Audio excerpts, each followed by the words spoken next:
You so I mean much. అంటే ఊరికే cinema అంటే ప్యాషన్ అని చాలా మంది చెప్తూ ఉంటారు కానీ ఐ మీన్ ఇలాంటి మాటలు గాడ్ ఒక గిఫ్ట్. రియల్ స్టోరీలు ఇలాంటివి వింటే కొంచెం ఎవరన్నా కదులుతారు. రియల్‌గా గాడ్ గిఫ్ట్ మీకు. నాకైతే. ఉమ్, ఉమ్, సీరియస్‌గా తెనాలిలో పుట్టాము. ఉమ్, తెనాలిలోనే పెరిగాము. ఉమ్, నాన్నగారు నాకు 4th ఇయర్ బేబీ అప్పుడు ఉమ్, పెరాలసిస్‌తో చనిపోయారు. నేను, అక్కే.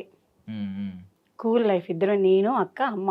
ఉమ్, మమ్మీ చదువుకున్నారు అంటే చదువుకున్నారు కానీ అప్పటి రోజుల్లో ఇంక 90s అంటే ఇంక తెలిసిందే కదా! పెద్ద ఉమ్, పెద్ద జాబ్స్ ఏం లేవు. ఫ్యాన్సీ షాప్‌లో వర్క్ చేసేవాళ్ళు.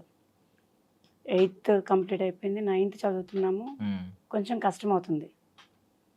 చదువుకుంటూనే ఇంటి దగ్గర ఏదో చిన్న ఇడ్లీ వ్యాపారం. మీరు ఇడ్లీ వ్యాపారంతో స్టార్ట్ చేసారు కానీ నా ఫీల్ ఉమ్, డైరెక్ట్‌గా అక్కడికే వెళ్ళిపోయింది నా ఫీల్ అయితే. ఉమ్,